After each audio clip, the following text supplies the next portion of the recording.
بسم اللہ الرحمن الرحیم۔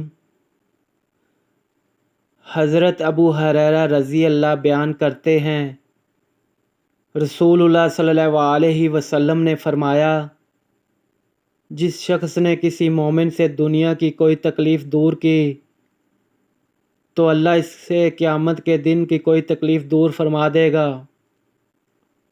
جس شخص نے کسی تنگ دستی پر آسانی کی تو اللہ اس پر دنیا اور آخرت میں آسانی فرمائے گا۔ جس نے کسی مسلمان کی عیب پوشی کی تو اللہ اس کی دنیا اور آخرت میں عیب پوشی فرمائے گا۔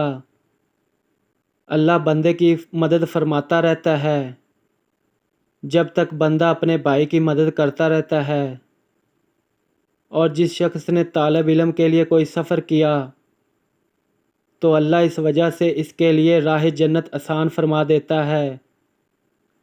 اور جب کچھ لوگ اللہ کے کسی گھر میں اکٹھے ہو کر اللہ کی کتاب کی تلاوت کرتے ہیں اور آپس میں پڑھتے پڑھاتے ہیں